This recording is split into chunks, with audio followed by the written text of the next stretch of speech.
Os heróis improváveis do futebol brasileiro estão a caminho do jogo da sua vida. Colômbia, aqui vamos nós! Mas com a pista à vista, o seu sonho chega a um final aterrador. Voltassem a funcionar, os motores voltassem a funcionar, então... Vetores pra pista. Eu fiquei tentando manter contato com eles. Eu perdi seu sinal de radar, você sumiu. Nós vamos conseguir. Vamos. Alerta geral.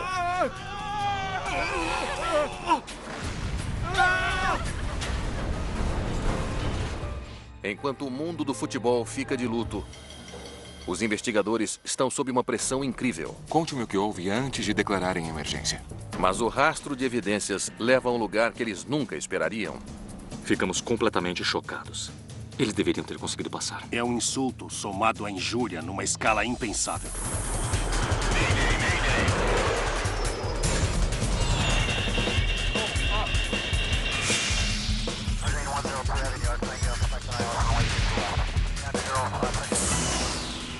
Mayday Desastres Aéreos.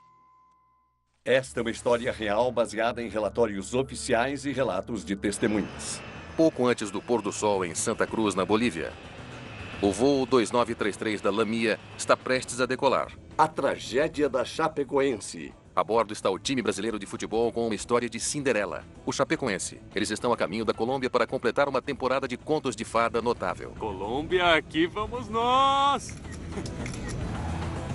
Com sede na pequena cidade de Chapecó, no estado de Santa Catarina, localizado a sudoeste de São Paulo, o time da segunda divisão fez uma escalada improvável pela hierarquia do futebol sul-americano. Agora eles estão indo para sua primeira final na prestigiada Copa Sul-Americana. E o empate em 1-1 valeu o título. Chapecoense. Para os torcedores e para os jogadores da Chapecoense, era uma grande façanha.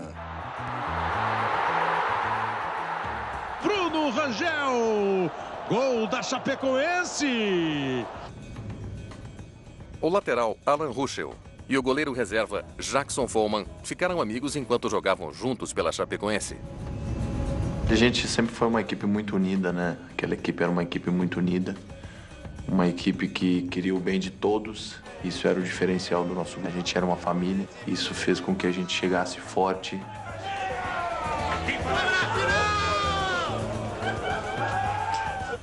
O time contratou uma pequena companhia aérea boliviana chamada Lamia para levá-los para Medellín.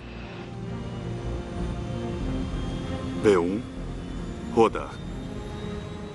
O avião parte de Santa Cruz, na Bolívia, às 18 horas e 18 minutos.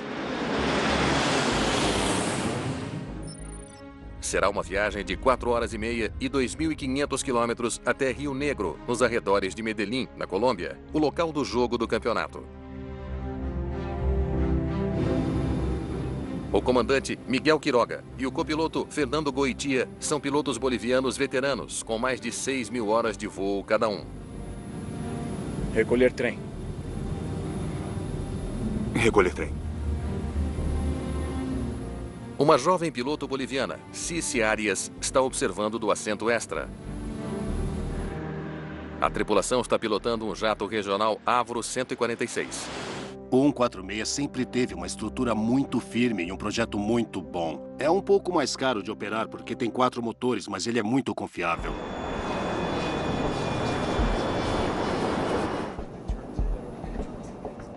No avião, o time se acomoda para o voo noturno. Tava todo mundo muito feliz e muito ansioso para que chegasse logo a Colômbia, né? O país da Colômbia. Para logo concentrar e no dia seguinte fazer aquela primeira grande final.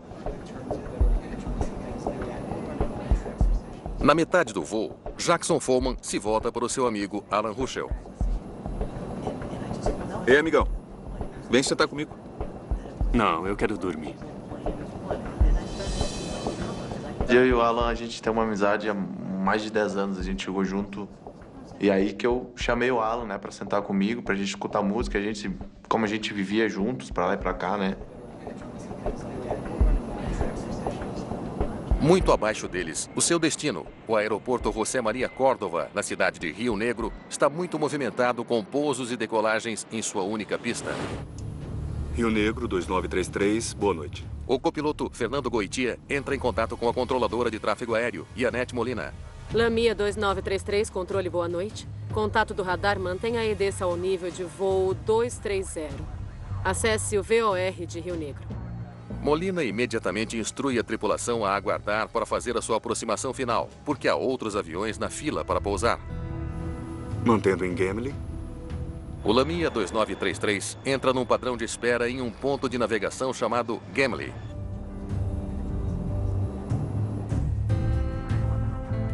Alguns minutos depois, um pedido da cabine de comando do Lamia surpreende Molina. Lamia 2933, solicito prioridade para aproximação. Temos um problema de combustível. Disse que está solicitando prioridade para pouso e que tem um problema de combustível, correto? Afirmativo. Quando pede prioridade, está pedindo para que, se eles conseguirem encaixá-la, você possa pousar um pouco mais rápido. Mantenha o rumo atual e aguarde para continuar a sua descida. Mantendo o rumo atual e aguardando para descer. Para abrir espaço para o Lamia, Molina começa a redirecionar os outros aviões. Avianca 9771, preciso que inicie a sua aproximação. Prepare a tripulação para o pouso.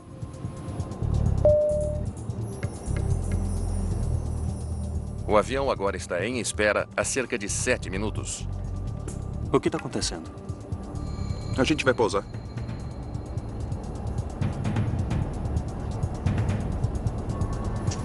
Lamia 2933. Solicito vetores de entrada. Aguarde, tem uma aeronave abaixo de você em aproximação. Além disso, estão fazendo uma inspeção de pista. Mas a situação na cabine de comando, de repente, se tornou mais urgente. Temos uma emergência de combustível. É por isso que estou pedindo a aproximação final agora. Solicito descida imediata. O que é muito incomum também é declarar uma prioridade e então, 30 segundos depois, dizer que está sem combustível.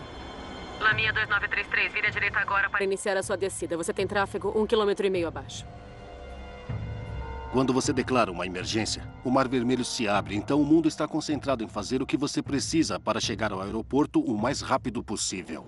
Pensei que a gente estava quase lá.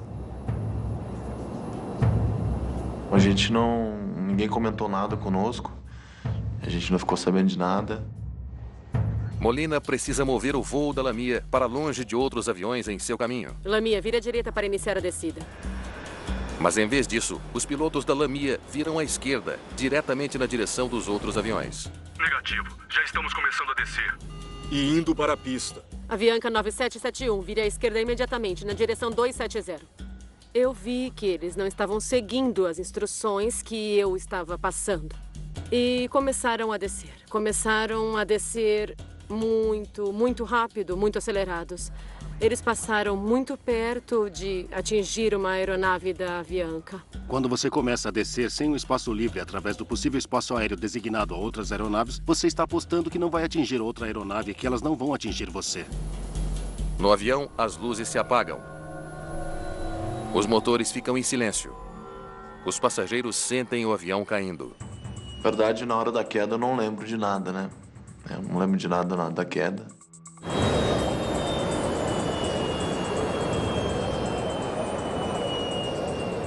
Eu lembro que eu rezava bastante pedindo para que logo as luzes voltassem a funcionar, os motores voltassem a funcionar. –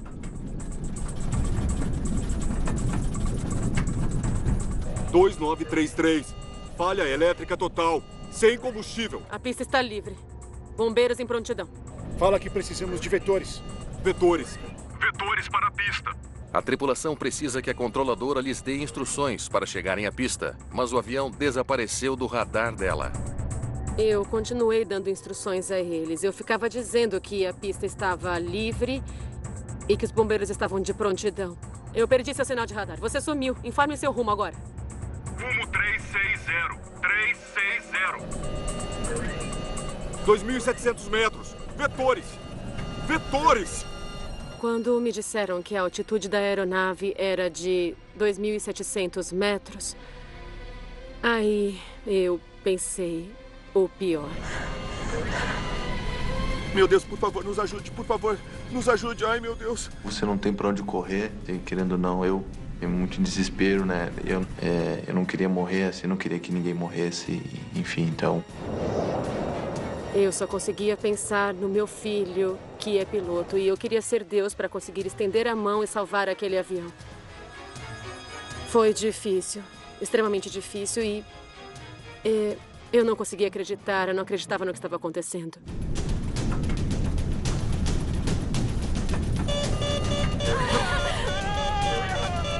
Ah!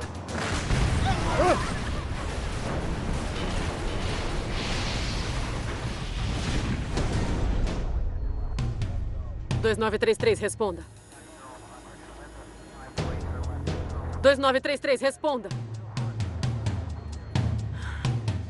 Uma aeronave desapareceu. Saiu do radar. As comunicações de rádio foram perdidas. Molina está perplexa com o que acaba de acontecer em seu turno.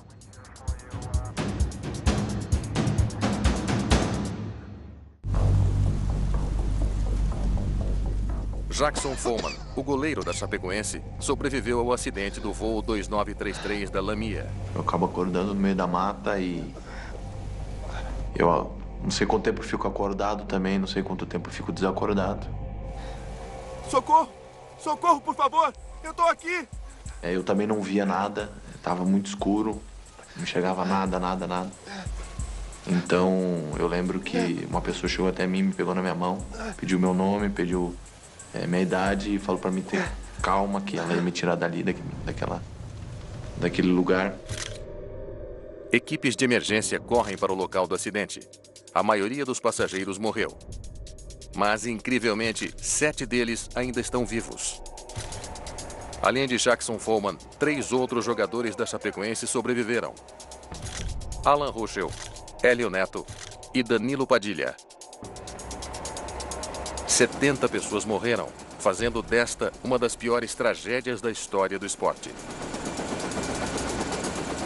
Desastre de avião é uma notícia que se espalha rapidamente. Você vai e liga para uma CNN, para uma National, para uma companhia, para uma Fox News, para uma coisa, já está lá falando do acidente, qualquer que seja o acidente.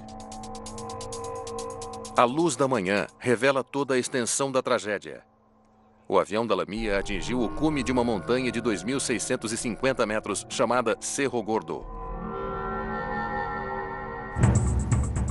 O grupo de investigação de acidentes com aeronaves da Colômbia não perde tempo e começa a trabalhar. Uma equipe está no local ao amanhecer, com Julián Echeverri no comando. Olha, parece que a fuselagem girou 180 graus. Os destroços do avião que estavam no chão nos mostraram a posição dele em relação à pista e as prováveis intenções da tripulação de se dirigir para lá. Echeverri e sua equipe trabalham sem parar, coletando evidências na montanha. O trem de pouso estava baixado.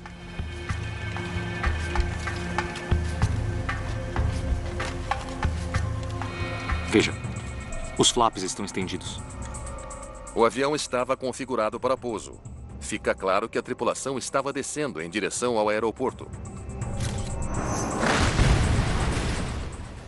Mas caiu a 16 quilômetros da pista. Para acabar com esta aeronave nas montanhas a 16 quilômetros de distância, a apenas 16 quilômetros da pista, isso é um insulto somado à injúria numa escala impensável. Eles conseguiam ver o aeroporto daqui. As luzes da pista estavam acesas. Por que eles não conseguiram? Os investigadores têm um trabalho difícil pela frente. Destroços do avião caíram pelos 2 lados da montanha. Mas a sua maior pista é o que eles não encontram.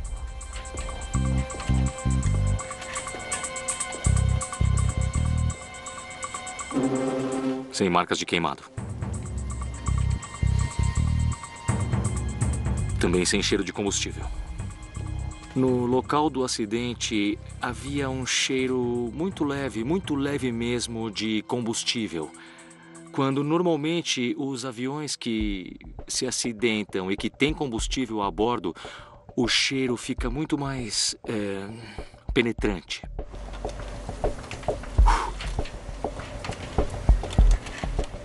Os indicadores de nível de combustível estão em 0. O avião estava sem combustível. Mas com certeza, nós ficamos surpresos. Não é uma coisa comum que um avião desse tamanho e que transporte passageiros tenha um esgotamento de combustível. Foi uma situação atípica. Os investigadores ficam intrigados. Por que o avião ficou sem combustível? Foi um vazamento? Os motores 1 e 4 estão lá em cima. O 2 e o 3 estão aqui nos destroços. Todos os 4 motores são localizados e examinados. Não há sinal de fogo ou falha. Eles concluem que os motores funcionaram até o combustível acabar. A questão é, para começar, como o combustível ficou tão baixo? Foi uma falha mecânica ou um erro humano? O desafio dos investigadores do acidente era olhar basicamente para cada aspecto do porquê aquilo aconteceu.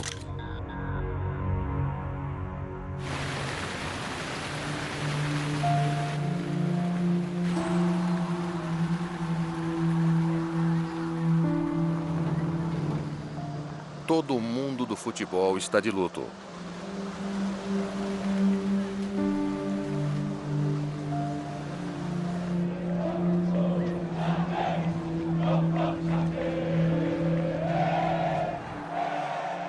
Na cidade natal do time, os torcedores vão para o estádio prestar seus respeitos. Um dos jogadores sobreviventes, Danilo Padilha, sucumbiu aos ferimentos. Os 3 jogadores restantes estão em terapia intensiva. Hélio Neto acabou de acordar de um coma. Alan Ruschel precisa de uma cirurgia na coluna. Jackson Follman precisa ter a sua perna direita amputada. Primeira frase que eu falo é: eu preferia minha vida do que minha perna. Agradeci muito a Deus pelo milagre da vida e sempre falo que o milagre que aconteceu conosco eu queria que acontecesse com todos, né? Que infelizmente acabaram partindo. Com toda a atenção voltada para o caso, os investigadores estavam pressionados. Bom, quando nós temos um acidente dessa magnitude e tudo que o cercou, é claro que houve muita pressão sobre os investigadores. A pressão só aumenta e os investigadores trabalham com afinco. Eu achei o outro. Eles esperam que os gravadores de voo os ajudem a entender por que o Lamia 2933 não conseguiu chegar ao aeroporto. Leve essas caixas pretas para o laboratório. Tanto o gravador de voz quanto o gravador de dados de voo parecem estar intactos, mas precisam ser enviados a um laboratório para serem processados antes que os investigadores possam analisá-los. Enquanto os gravadores de voo estão sendo analisados, os investigadores voltam sua atenção na última pessoa a falar com a tripulação do Lamia 2933, a controladora de tráfego aéreo. Obrigado por me encontrar. E Annette Molina. Mantenha o rumo atual e aguarde para continuar a sua descida. Em poucos dias, as gravações de suas comunicações com os pilotos circulam nas notícias e nas mídias sociais. Muitos a culpam pelo acidente. Inicie a sua aproximação. A imprensa começou a divulgar notícias de que eu era responsável pelo acidente. Estava por todos os lados, nas redes sociais. Eu comecei a receber ameaças. E também havia pessoas ligando para o meu celular. Os investigadores precisam checar tudo o que ela fez. Tem sido muito difícil para mim. Conte-me o que houve antes de declararem a emergência. Havia outros aviões em espera? Sim, 3. Veja, eles estavam em um padrão de espera, exatamente quando Lamia fez contato. Quando a tripulação da aeronave Lamia chegou naquele espaço aéreo, naquele momento já estava muito ocupado com outras aeronaves. E essa situação, evidentemente, afetou e diretamente atrasou a aproximação. O que fez quando disseram que tinha uma emergência de combustível? Mas isso é a parte estranha. Só me disseram que tinha uma emergência de combustível pouco antes da queda, sem aviso algum. A demora para informá-la pôs Molina numa situação difícil. Os investigadores precisam saber como ela lidou com isso. Para descobrir, eles se voltam para as fitas de controle de tráfego aéreo, que registraram os últimos 18 minutos de comunicação entre Molina e a tripulação. Muito bem, vamos começar. Negro 2933, boa noite. Lamia 2933, controle, boa noite. Contato do radar, mantenha a EDES ao nível de voo 230. Acesse VOR de Rio Negro. Aguardando na Gimli. A tripulação não relatou nada. Eles simplesmente confirmaram que aguardavam para fazer a aproximação. Lamia 2933, solicito prioridade para aproximação. Temos um problema de combustível. Mesmo depois de relatar um problema de combustível, a tripulação não dá a Molina qualquer motivo para se preocupar. Disse que está solicitando prioridade para pouso e que tem um problema de combustível, correto? Afirmativo. A voz do copiloto com quem eu estava me comunicando foi sempre calma e nunca pareceu alterada, nem nada, totalmente relaxada. Tudo bem, aguarde, eu vou passar os vetores para aproximação. Eu estimo 7 minutos para iniciar a aproximação. Aguardaremos os vetores. Quando a tripulação foi instruída a ter que aguardar por mais 7 minutos para fazer a aproximação, neste momento eles também não relataram que a aeronave se encontrava em estado crítico. De quanto tempo precisa para iniciar a aproximação 2933? Apenas quando Molina indaga, a tripulação finalmente fala. Temos uma emergência de combustível. É por isso que estou pedindo a aproximação final agora. Solicito descida imediata. Pause. Eles declararam uma emergência de combustível 7 minutos depois de entrarem no padrão de espera. Por que esperar tanto? Quando uma aeronave fica sem combustível, tem uma indicação na cabine de esgotamento iminente através de uma luz. Essa situação deve ser declarada pela tripulação como Mayday, Mayday. Eles viraram para a esquerda aqui, em direção à pista. Virar à esquerda põe o voo 2933 no caminho de outros aviões em padrão de espera. Continue. Lamia 2933, vire à direita agora para iniciar a sua descida. Negativo, já estamos começando a descer. E nos dirigindo para a pista. Momentos depois, a tripulação informa que o avião perdeu a energia. 2933, falha elétrica total, sem combustível. Pare. Eles não explicaram a situação até ser muito tarde. Ela não pôde fazer nada. Os investigadores concluem que Molina fez o que pôde para ajudar o Lamia 2933 naqueles momentos estressantes antes da queda. Mas as gravações levantam outra questão. Tem uma coisa que eu não entendo. Os avisos de combustível deviam ter disparado antes do início da aproximação. Mas eles só declararam uma emergência aqui. Echeverri e sua equipe precisam saber por que os pilotos demoraram tanto para declarar uma emergência. O sistema de alerta de combustível do avião deu pane? Eles torcem para que o gravador de dados de voo tenha as respostas. Os investigadores estão prontos para analisar as informações do gravador de dados de voo do Lamia 2933. Vamos isolar a taxa de fluxo de combustível. Se houve um vazamento ou outro problema, deve aparecer. Muito bem, vamos lá. Eles imaginam se um vazamento fez com que o combustível fluísse rápido demais, levando a um desligamento inesperado dos motores. Este avião tem 3 tanques de combustível principais. O tanque central constantemente passa combustível para os tanques esquerdo e direito, e de lá ele é bombeado para os motores. Estão consumindo pouco mais de 450 quilos de combustível por hora durante o voo. É bem constante. O consumo de combustível, segundo o gravador de dados do voo, foi um consumo normal durante todo o desenvolvimento do voo. O sistema de combustível está ok. Vamos ver o sistema de alerta. O gravador de dados também registra quando alertas de baixo nível de combustível são acionados. Se ele sofreu uma pane, ele pode não ter avisado os pilotos até que fosse tarde demais. O alerta dispara aqui, às 21h15. Isso não pode estar certo. Só declararam emergência com combustível às 21h52. Sabiam que tinham pouco combustível por quase 40 minutos sem declarar emergência. Os investigadores não conseguem acreditar no que estão vendo. Às 21h15, a luz de advertência de baixo combustível acende. Pouco combustível. Isso deve ser a cerca de 290 quilômetros de Medellín. Deveriam ter pousado num lugar mais próximo. Eles estão aqui e o aeroporto de Bogotá está aqui. A 125 quilômetros de distância. Por que não pousar em Bogotá? Segundo o fabricante, quando a advertência de baixo consumo de combustível vem nessa aeronave, você tem a garantia de apenas mais 23 minutos de voo. Naquele exato momento, eles deveriam ter dito onde podemos pousar este avião. A advertência vem aqui. Em vez de aterrissar em Bogotá, eles viajam por mais 29 minutos até a área de espera. E eles concordam em aguardar por mais 7 minutos. E não comunicam à controladora sobre o aviso de pouco combustível. É um desvio claro da conduta que os pilotos devem seguir. Como depois de todo esse tempo e todo esse esforço e todo esse treino e todo esse conhecimento, tem pessoas se desviando tanto a ponto de se colocarem em uma situação quase garantida de um desastre?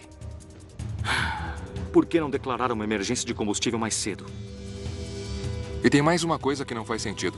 40 minutos depois da advertência, os motores pararam. O avião estava a 24 quilômetros do aeroporto e a quase 4.800 metros de altitude, altos o bastante para planar até a pista. A montanha tem 2.600 metros. Eles deviam ter conseguido passar. Os investigadores fazem outra descoberta surpreendente. A tripulação baixou o trem de pouso a quase 4.800 metros de altitude. 1 minuto depois, os pilotos estenderam os flaps para 33 graus, a posição correta para o pouso. Baixaram o trem de pouso aqui e então estenderam os flaps aqui.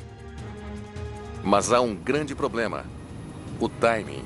A essa altitude, baixar o trem de pouso e os flaps a essa altura criou uma grande resistência aerodinâmica que foi bastante evidenciada pela perda de altitude da aeronave nos últimos instantes do acidente. Eles se configuram para um pouso e começam a cair como uma pedra. A tripulação não teria conseguido baixar o trem de pouso e também não teria conseguido estender os flaps depois que todos os motores estivessem desligados. Então eles fizeram isso mais cedo, antes dos motores apagarem. Então você olha para isso e diz: meu Deus, vocês violaram os procedimentos básicos. Nós sabemos como nos manter seguros. Sabemos como não ficar sem combustível no ar. E vocês não fizeram uma única coisa de acordo com as regras. Por que pilotos comerciais agiriam de uma forma tão imprudente? Os investigadores agora se voltam para o CVR, o gravador de voz da cabine de comando. Parece que temos um problema. O que foi? É o CVR. Parou de gravar no meio do voo, muito antes da queda. Como isso aconteceu? 1 hora e 40 minutos antes do final do voo, o gravador para. Os investigadores não têm como saber quais palavras foram trocadas entre a tripulação nos momentos anteriores ao acidente. É um grande revés. Infelizmente, perdemos uma boa parte das transcrições do gravador de voz da cabine. Teria sido muito bom para nós, seria muito benéfico contar com essas gravações. Para entender por que os pilotos agiram de forma tão imprudente, os investigadores buscam pistas em suas fichas de treinamento.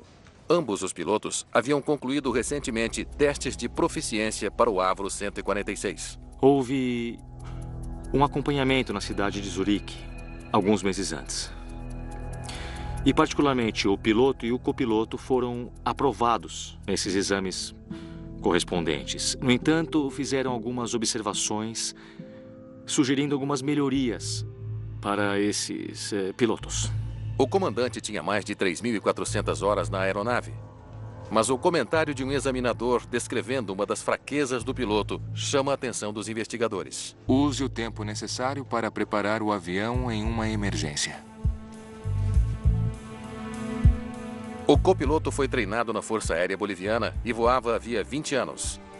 Mas ele também recebeu um comentário do examinador que causa preocupação.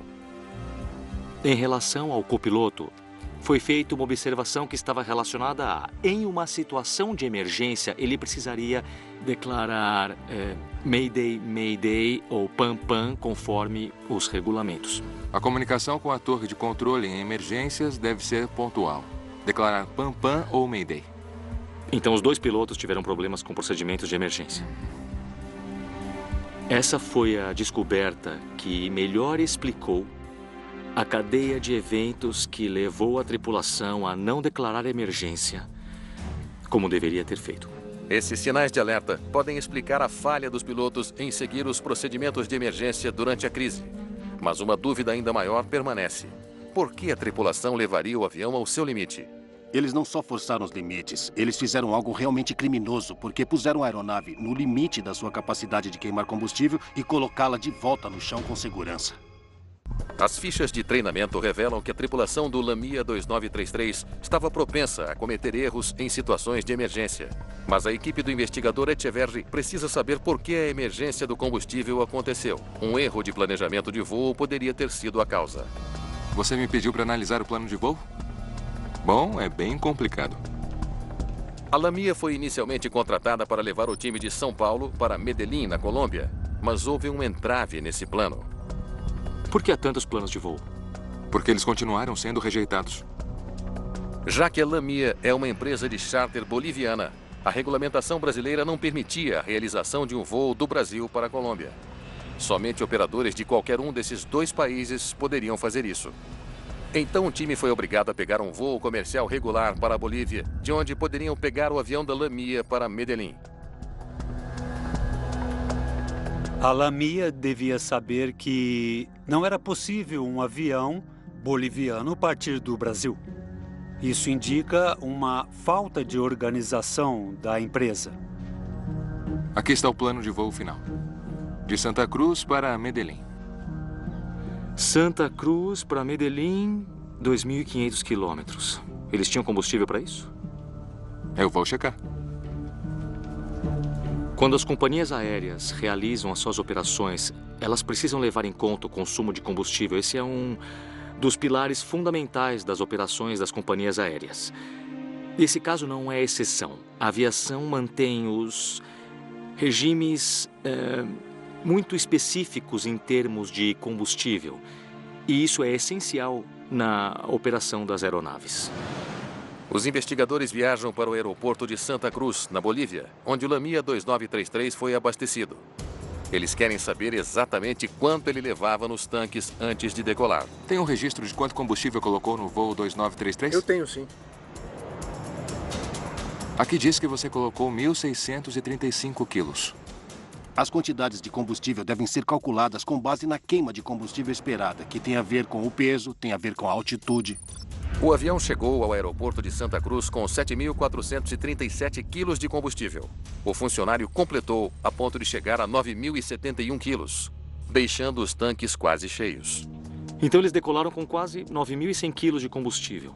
Era o suficiente? Táxi antes da decolagem vão gastar 200 quilos. Julián Echeverri e sua equipe calculam quanto combustível seria legalmente necessário para o avião fazer um voo direto para Medellín. Você tem que ter combustível suficiente para decolar, voar até seu destino e pousar. Você tem que ter combustível para descer, fazer uma aproximação e subir de novo. Aí você tem que ter combustível para voar para um destino alternativo e aguardar por 30 minutos, se for uma ilha remota, por mais tempo que isso. E então, para descer e pousar. E o total é de 12.052 quilos. Então, nos tanques faltavam cerca de 3.000 quilos. Saíram com o suficiente para levá-los a Medellín, mas nem uma gota mais. O avião só poderia voar 80 quilômetros a mais do que o voo planejado para Rio Negro. Ele não tinha combustível suficiente para atender às exigências legais. E resolveu ir fazer aquele voo com a margem quase que zero, entendeu? Evidente que com a expectativa de que desse certo, mas correu um risco.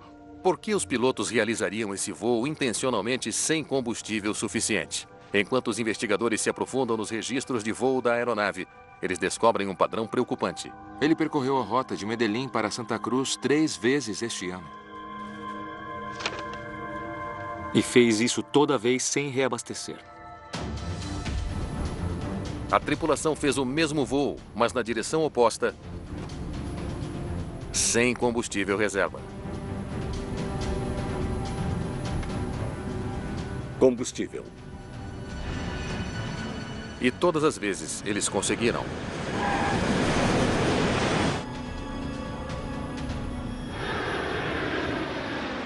Isso os levou a cometer um erro de cálculo fatal sobre a quantidade de combustível necessária para chegar a Rio Negro.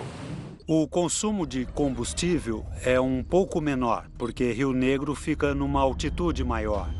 Você sobe uma distância menor, economizando assim mais combustível. Isso, sem dúvida, contribuiu para o avião chegar com segurança em Santa Cruz de la Sierra. Os investigadores agora precisam descobrir exatamente quando os pilotos souberam que teriam um problema com o combustível. Muito bem, vamos ver o que eles têm a dizer. Eles decidem verificar as comunicações da cabine de comando que foram capturadas pelo gravador de voz antes dele parar de funcionar. Essa coisa tá ferrada. Temos 1.400 quilos. Isso não é suficiente. O alerta não disparou, mas já estão falando sobre o combustível. A tripulação percebeu que eles estavam consumindo mais combustível do que esperavam. Quando escutamos as gravações, e é possível escutar claramente a tripulação, definitivamente ouvimos que estavam vendo que o consumo de combustível não seria suficiente para chegarem ao destino. Qual cidade vem logo antes de Bogotá? Letícia. Você acha que está em operação? Tem mais serviços disponíveis em Bogotá. Vamos direto para Bogotá. Você até consegue escutar várias declarações entre os dois, onde eles dizem que consideram Letícia, a cidade de Letícia, ao sul da Colômbia, Cali e Bogotá como alternativas possíveis para poder reabastecer o combustível. Então os investigadores ouvem por que mudaram o plano. Lamia 2933, você está em contato de radar, confirmando que a sua rota está autorizada. Prossiga para Rio Negro via Nirso. A torre de controle mudou a rota. Nos deram uma rota direta. O controlador oferece à tripulação uma rota mais direta para Rio Negro que o planejado, reduzindo o tempo de voo e o consumo de combustível. Era uma rota mais curta. E isso fez com que eles mudassem de ideia e eles decidiram continuar o voo para Rio Negro.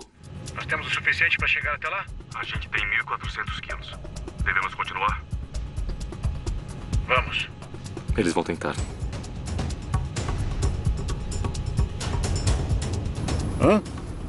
Vocês não vão para Bogotá? Não. Já analisamos. Nós já pensamos sobre isso. Nós não vamos para Bogotá. Eles acham que conseguem chegar em Medellín. Eles ignoram Bogotá, que fica nas proximidades, e continuam com a ideia fixa e única de pousar em Medellín. É difícil para nós, como investigadores, entendermos essa decisão. Combustível. O acidente nunca teria acontecido se eles tivessem reabastecido em Bogotá. Mas a tripulação teria que explicar às autoridades por que partiram de Santa Cruz sem combustível suficiente. E o time teria ficado chateado com ainda mais atrasos.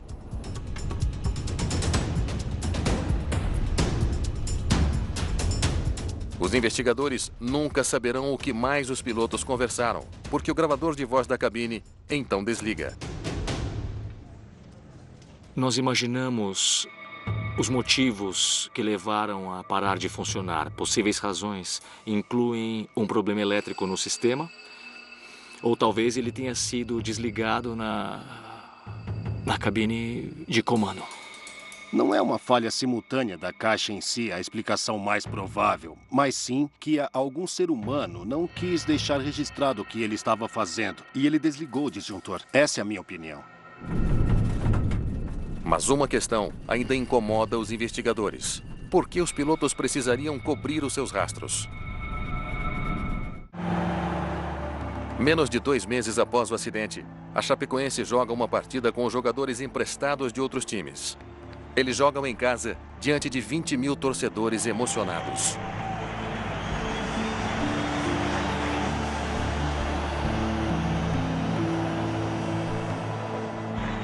Os 3 companheiros sobreviventes são homenageados em uma cerimônia em que são premiados com o título da Copa Sul-Americana. Jackson Follman orgulhosamente carrega o troféu, cercado por seus amigos mais próximos. Poder entrar dentro da arena e a torcida toda gritando meu nome, gritando o nome dos meninos também. Então isso foi uma emoção muito grande. É lógico que a gente queria que todos estivessem lá, né? E foi uma emoção muito grande, um momento que com certeza, sem sombra de dúvida, vai ficar marcado para o resto da vida na minha memória, no meu coração. Os sobreviventes ainda estão se recuperando, ainda vivendo com dor, mas passando pelo trauma juntos. Hoje é um dia que a gente precisa celebrar a vida, celebrar o futebol. E eu queria humildemente que todos pudessem dar uma salva de palmas àqueles irmãos que se foram.